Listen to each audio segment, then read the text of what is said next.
Everywhere I go, everywhere I travel, I see people. The whole planet is full of them. Some walk alone, some with a companion, and others go about in groups. Human beings is the name they go by, and they sure love to live huddled together in big, sprawling cities. They all seem very busy doing this and that, and getting on with their lives.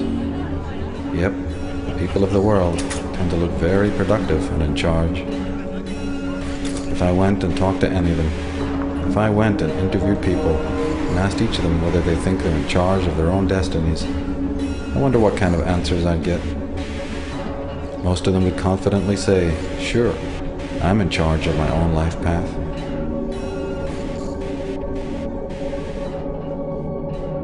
And what about me?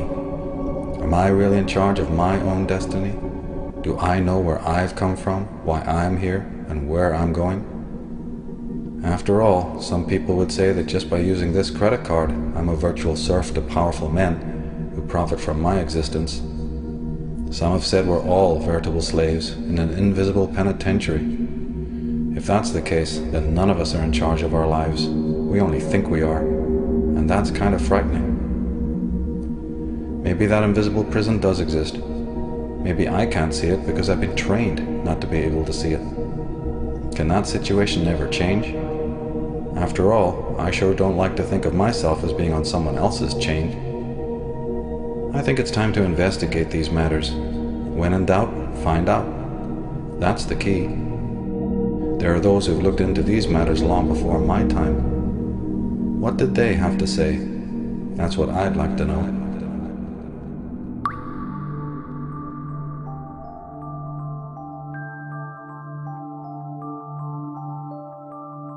So it says here, there's an interesting caption that says, "Here stands the new man. His conception of reality is a dance of electronic images fired into his forebrain, a gossamer construction of his masters designed so that he will not under any circumstances perceive the actual or the real. His happiness is delivered to him through a tube or an electronic connection. His God lurks behind an electronic curtain. And when the curtain is pulled away, we find the CIA sorcerer and the media manipulator."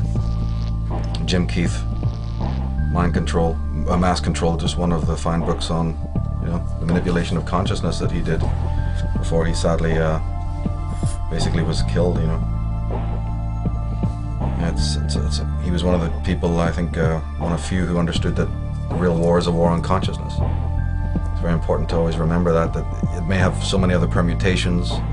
Now we're seeing it's, mass killings in America or what have you.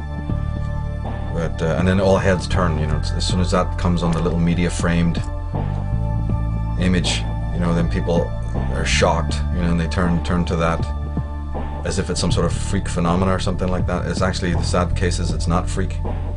And anyone who's really studied mind control understands that mind control is ubiquitous.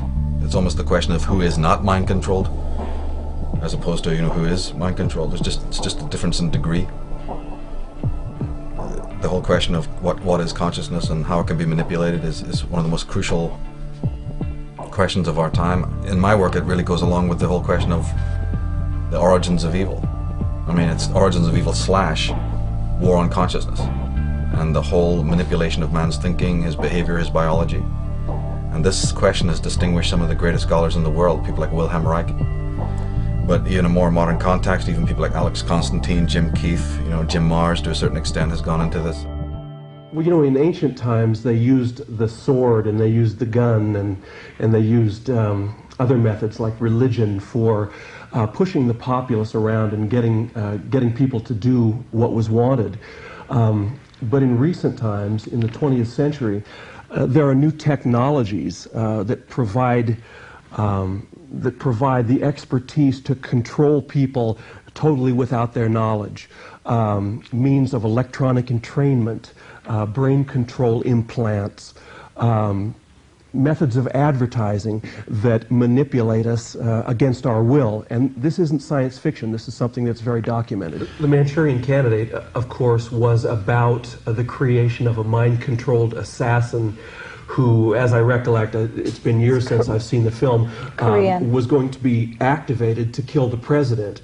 Now, this is wild science fiction, crazy impossibility, you know, it just complete nuttiness. But then one takes into consideration the realization that Sirhan, for instance, after he killed Robert F. Kennedy, was examined by several experts, several hypnotherapists, and they came to the conclusion that Sirhan was under hypnotic control when he killed Kennedy. They don't make a big deal out of that on 60 Minutes, but that just happens to be the fact. There's been others who've theorized, you know, Fritz Springmeier has done some fantastic work on the manipulation of the human brain through technotronic means. What am I saying? It's weaponry, psychic weaponry, radiotronic weaponry that's being used, ELF waves, all sorts of different technologies that are patented. People can go and find out about it, research it, discover it. If you're coming from the world of Ted Gunderson and John DeCamp, you know, we even find out that families who are connected to secret agencies, or maybe who've been communist spies, or who've been part of the Nazi network, who've found homes in America, people who are connected to Operation Paperclip and to the NSA, you know, there's histories of them selling their own children into, you know, mind control experiments. Amazingly, people in the military. This is a documented, known fact. Just unbelievable to think of it, you know. But the most important thing is always to remember that there is this kind of war going on, even though, you know, you may not realize it. And also to realize that there's also the cover-up campaign against mind control. You know, the people who are perpetrating this, who are putting these sleepers out there, who are planning assassinations, who are behind, you know, Sirhan, all the way up through Son of Sam and Mark Hinckley, David Chapman. The list is endless, you know, when you start thinking about it. Jim Jones, this has all been exposed as sort of mind control based cults. But the fact is they don't want the average person realizing this. You know, they don't want, so there's the mind control concept or experimentation, and then there's the smoke screen as well. So you're dealing with two different things here. You're dealing with the fact itself, which is a very interesting study, but then you have all the rebuttal and the general ubiquitous consensus that, oh no, there's no such thing at all. It's the lone gunman. It's the you know, the lone nut, you know, or disgruntled teens, you know, when it comes to Columbine and some of these others, just teens gone out of control. Okay, teens going out of control is one thing. Teens with automatic weapons that you can only find from, you know, government agencies and military camps is another. You know, and you track back and you find out the history of these people being connected to some of these orgs and institutions and military establishments.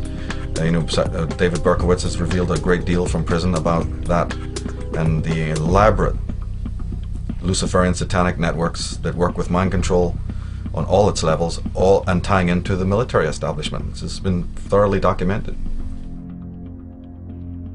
In 1993, announced that the entire spree was engineered by a satanic cult, and others had participated in the plot. Of course, everyone had played a role as far as the chanting and the praying. Everyone had a role in that, and understanding that, you know, this was going to be another sacrifice to our gods, bunch of scumbags that they were, our gods, Lucifer and his crew, and we said, yeah, this is going to be another one for you, you know, and I said,